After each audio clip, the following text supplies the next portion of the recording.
Hello students, फिर से एक बार स्वागत है एमजीसीआई की डिजिटल लर्निंग प्लेटफॉर्म पर।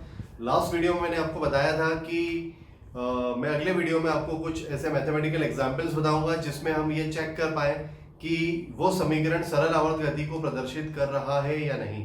ठीक है, तो यहाँ पर देखो, हम ये चेक करने वाले हैं कि जो समीकरण है, दिया गया समीकरण, वो सरल आवर्त गति को प्रदर्शित कर रहा है या नहीं कर रहा है। ये कैसे चेक किया जाता है, ये हम कैसे पता लगाए कि दिया गया समीकरण एक सरल आवर्त गति है या नहीं।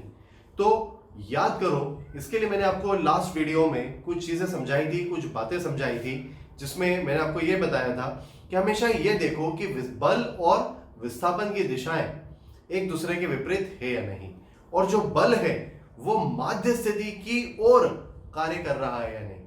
तो किसी भी समीकरण में हमें दो बातें चेक करनी होती है कि बल और विस्थापन की दिशाएं विपरीत है या नहीं। दूसरी बात कि बल माध्य स्थिति की दिशा में कार्य कर रहा है या नहीं। अगर कोई भी समीकरण इन दोनों कंडीशन को फुलफिल करता है तो वह समीकरण सरल आवर्त गति को प्रदर्शित करेगा, और अगर नहीं करता है तो समीकरण सरल आवर्त गति को प्रदर्शित नहीं करेगा। तो देखो, यहाँ एक मैथमेटिकल एग्जांपल है, इससे हम समझते हैं। देखो, ये क्वेश्चन है जिसमें हमें एक समीकरण दिया हुआ है f बराबर -3 - 2x, और हमसे ये पूछा गया है कि ये समीकरण सरल आवर्त गति को प्रदर्शित कर रहा है या नहीं कर रहा है, ये चेक करके बताओ। ठीक है, तो देखो बच्चों, कैसे चेक करते हैं, सॉल्व करना सीख लो इसको। बहुत ही आसान है, बहुत अच्छे से समझो इसको, बहुत आसान है। कैसे सॉल्व करते हैं? सबसे पहला काम जो हमें करना है, सबसे पहला काम हमें क्या करना है, माध्य स्थिति का पता लगाना है। सबसे पहला काम क्या करना है बच्चों, माध्य स्थिति का पता लगाना है। तो एक बात बताओ कि थोड़ी देर पहले मैंने आपको बताया था कि पिछले वीडियो में कि वस्तु जब इस बिंदु पर होती है तो ये थीटा कोण होता है। जो बल था वो कितना था, mg sin थीटा। और जैसे जैसे वस्तु इस तरफ चलेगी तो ये थीटा का मान कम होते होते होते होते माध्य स्थिति पर थीटा का मान क्या हो जाएगा, 0 डिग्री। यहाँ पर थीटा का मान हो जाएगा 0 डिग्री, और थीटा का मान 0 डिग्री में अगर यहाँ रख दूं तो मुझे क्या मिलेगा, sin 0 बराबर 0। साइन 0 क्या होता है, 0 होता है। तो माध्य स्थिति पर बल कितना हो जाएगा बच्चों, 0। माध्य स्थिति पर बल 0 हो जाएगा। तो अगर हमें कोई भी समीकरण दिया गया है जिसमें हम उस समीकरण से सरल आवर्त गति की माध्य स्थिति का पता लगाना चाहते हैं तो हमें क्या करना चाहिए, बल का मान 0 रख देना चाहिए, क्योंकि हमें पता है कि माध्य स्थिति पर बल 0 हो जाएगा। बहुत बढ़िया, तो माध्य स्थिति का पता लगाते हैं। ठीक है, चलो, माध्य स्थिति पर क्या होगा, f बराबर 0। तो जैसे मैं f बराबर 0 यहां रखता हूं तो देखो क्या मिलता है मुझे, 0 बराबर -3 - 2x। ठीक, -2x को मैं अगर इस तरफ ले आऊं तो मुझे मिलता है 2x बराबर -3, x बराबर -3/2, या फिर मैं इसको लिख सकता हूं 1.5, एक ही बात है। तो x बराबर -3/2 या फिर 1.5। ठीक, तो ये मिल गया मुझे x बराबर 1.5, मतलब मुझे मिल गई माध्य स्थिति। तो जो माध्य स्थिति है, जिसे मूल बिंदु बोल रहे हैं, वो कहां पर मिला, 1.5 पर। अब 1.5 के इस तरफ क्या होगा बच्चों, 2 3 4, और इस तरफ क्या होगा, 1 0 -1। इस तरह से ये गतियां हो। ठीक, इस तरह से बिंदु मिलेंगे। तो अब पहला काम जो सरल आवर्त गति पता करने के लिए हमें करना था वो हम कर चुके हैं। पहला काम क्या था, फिर से बता देता हूं, माध्य स्थिति का पता लगाना। और माध्य स्थिति का पता कैसे लगाते हैं हम, f बराबर 0 रख के। तो जैसे ही आप समीकरण में f बराबर 0 रखोगे आपको माध्य स्थिति का पता लग जाएगा, और जैसे ही माध्य स्थिति का पता लगता है तो इस तरह से एक रेखा बना लो और माध्य स्थिति बना लो। अब दूसरा काम क्या करना है, दूसरा काम हमें करना है कि माध्य स्थिति के जस्ट इधर और जस्ट इधर वाली दो वैल्यूज को इस समीकरण में रखना है। ठीक है, अब जस्ट ये वाली वैल्यू क्यों, मैं दूर की वैल्यूज क्यों नहीं बोल रहा हूं, क्योंकि ये जो थीटा का मान है, थीटा का मान ये मान के चलो 1 डिग्री टू 10 डिग्री। ठीक है, 1 डिग्री टू 10 डिग्री हम थीटा को नेग्लेक्ट कर सकते हैं। ठीक है, मतलब साइन थीटा या थीटा लिखे एक ही बात होती है। और अत्यंत अल्प विस्थापन के लिए ही ये गति सरल आवर्त गति होती है। अगर विस्थापन का मान बढ़ जाएगा, विस्थापन का मान अगर बहुत ज्यादा बढ़ जाएगा, तब हम इस गति को सरल आवर्त गति नहीं बोल पाएंगे बच्चों। ठीक है, तो ये गति सरल आवर्त गति कब है, जब थीटा का मान अल्प है। अल्प थीटा के लिए या फिर अल्प विस्थापन के लिए इस गति को हम सरल आवर्त गति बोल सकते हैं। ठीक, तो देखो अब हमें क्या करना है, माध्य स्थिति के जस्ट आगे पीछे वाली दो वैल्यूज उठाना है और समीकरण में रखना है। ठीक, तो देखो पहले मैं ये वाली वैल्यू ले रहा हूं f, है ना, x बराबर 2, x बराबर 2 को मैं दिए गए समीकरण में रखता हूं। देखो क्या मिलेगा, f बराबर -3 - 2x, और x का मान क्या रख रहा हूं मैं, x का मान क्या रख रहा हूं 2, तो यहां पे रख दिया मैंने 2। क्या मिला, f बराबर -4 - 3 कितना हो गया, -7। तो f का मान क्या मिला बच्चों, -7। -7 का मतलब क्या है, बल ऋणात्मक मिला है। ऋणात्मक मतलब यहां पर जो भी बल लगेगा वो इस दिशा में लगेगा, तभी बल ऋणात्मक होगा। बल की दिशा ऋणात्मक अक्ष की ओर है। ये बात समझ में आई? चलो इस तरफ हमने चेक कर लिया, अब यहाँ चेक करते हैं। x का मान क्या है यहाँ पर 1। अब x का मान मैं 1 रखूंगा यहाँ पर, तो देखो x का मान रखते हैं 1। तो अगर मैं x का मान रखूं 1 तो क्या मिलेगा मुझे, f बराबर -3 - 2। x का मान रख दिया है 1, तो -3 - 2, तो f बराबर क्या मिला, -5।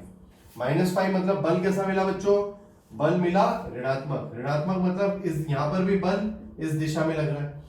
तो बल की दिशा देखो, यहाँ तो माध्य स्थिति की ओर है, लेकिन यहाँ पर देखो क्या यहाँ भी बल माध्य स्थिति की ओर है, नहीं, यहाँ पर बल माध्य स्थिति की ओर नहीं है। और क्योंकि बल यहाँ पर माध्य स्थिति की ओर नहीं है, इसीलिए यह समीकरण सरल आवर्त गति को प्रदर्शित नहीं करेगा। मेरी बात क्लियर है कि यह समीकरण सरल आवर्त गति को प्रदर्शित नहीं करेगा, क्योंकि दोनों तरफ जो बल है वो माध्य स्थिति की ओर आना था। और अगर बल माध्य स्थिति की ओर इस तरह से आ जाता तो हम बोलते हैं सरल आवर्त गति, लेकिन बल तो दोनों ही दिशाओं में ऋणात्मक आ गया, दोनों ही दिशाओं में बल ऋणात्मक आ गया, वो माध्य स्थिति की ओर नहीं आया, इसलिए ये गति सरल आवर्त गति नहीं। चल एक और एग्जांपल लेते हैं, इसको भी चेक करते हैं। एक काम करता हूँ, इसको माइनस कर देता हूँ, ठीक है, नहीं तो ये भी नहीं आएगा। हम चाहते हैं कि कोई एक एग्जांपल ऐसा हो जो सरल आवर्त गति आ जाए। ठीक है, अब इस तरह से हवा में कैलकुलेट कर पाएंगे, थोड़ी प्रैक्टिस की जरूरत है उसके लिए। ठीक, चलो तो देखो कैसे करते हैं कैलकुलेशन, समझते हैं। बताओ बच्चों, क्या सिखाया था मैंने? पहला काम क्या करना है, माध्य स्थिति का पता लगाना। और माध्य स्थिति का पता कैसे लगाते हैं? माध्य स्थिति वह स्थिति है जहां पर बल शून्य होता है। बहुत बढ़िया, जहां पर बल शून्य होता है। तो f बराबर 0 रखो, समीकरण में रखो f बराबर 0, तो क्या मिलेगा, 0 बराबर -2 - 2x। तो क्या मिला मुझे, 2x बराबर -2, मतलब माध्य स्थिति x बराबर क्या मिल गई, -1। ठीक, तो बल कहां पर शून्य होगा, x बराबर -1 पे। और जहां बल शून्य होगा वही स्थिति माध्य स्थिति कहलाएगी। जहां बल शून्य होगा वही स्थिति क्या कहलाएगी, माध्य स्थिति। तो f बराबर 0 कहां मिला, x बराबर -1 पे, तो -1 पर ये आ गया 0। अब यहां देखो, -1 के इस तरफ क्या होगा, 0, और -1 के इस तरफ क्या होगा, -2। इधर होगा 1 2, इधर होगा -3। हालांकि हमें इन वैल्यू से मतलब नहीं है। ठीक, चलो अब x बराबर -2 पे बल चेक करते हैं और x बराबर 0 पे बल चेक करते हैं, देखते हैं क्या दिशा आती है। तो x बराबर -2 पर, x बराबर -2 पर मतलब x का मान समीकरण में रखना है। तो f बराबर -2 - 2x, और x की वैल्यू क्या है बच्चों, -2। -2 इंटू -2, ये कितना हो गया, ये +4, -2 +4, तो बल कितना मिला मुझे, +2 मतलब दिशा किधर आएगी, धनात्मक। मतलब x बराबर -2 पर जो बल की दिशा है वो धनात्मक अक्ष की ओर है। ये बात समझ में आई? चलो इस तरफ चेक करते हैं, x बराबर 0 पर चेक करते हैं। तो हमें क्या करना है, दिए गए समीकरण में जहां x दिख रहा है वहां पर x बराबर 0 रखना है। चलो रखते हैं, देखते हैं क्या मिलता है। x बराबर -2 x की जगह रख दिया 0, तो ये टर्म हो गई पूरी 0। और f बराबर क्या मिला बच्चों, -2, f बराबर मिला -2। तो देखो बल का परिमाण चाहे जो भी मिले, हमें उससे कोई मतलब नहीं है, हमें तो चिन्ह देखना है। चिन्ह क्या मिला, ऋणात्मक, मतलब बल की जो दिशा है वो ऋणात्मक अक्ष की ओर है।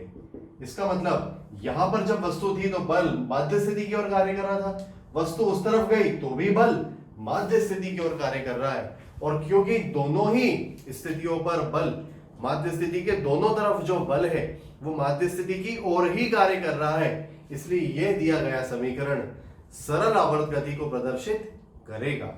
तो मेरे ख्याल से आपको समीकरण दिया गया समीकरण सरल आवर्त गति को प्रदर्शित कर रहा है या नहीं कर रहा है, ये इन दोनों एग्जाम्पल से क्लियर हो गया होगा कि अगर बल की दिशा दोनों ही तरफ माध्य स्थिति की ओर आती है तो सरल आवर्त गति है, और अगर माध्य स्थिति की तरफ नहीं आती तो सरल आवर्त गति नहीं। किसी एक स्थिति में माध्य स्थिति की ओर दिशा आने पर वो गति सरल आवर्त गति नहीं कहलाई जाएगी। ठीक है, दिशा दोनों तरफ माध्य स्थिति की ओर आना चाहिए। ठीक है, इतनी बातें क्लियर है। चलिए, तो नेक्स्ट वीडियो में, अगले वीडियो में मैं आपको बताने वाला हूं बच्चों कि सरल आवर्त गति का विस्थापन कैसे ज्ञात किया जा सकता है। ठीक है, तो अगले वीडियो में हम लोग समझेंगे how to calculate displacement in SHM, सरल आवर्त गति में विस्थापन किस प्रकार ज्ञात किया जा सकता है। ठीक है, थैंक यू वेरी मच।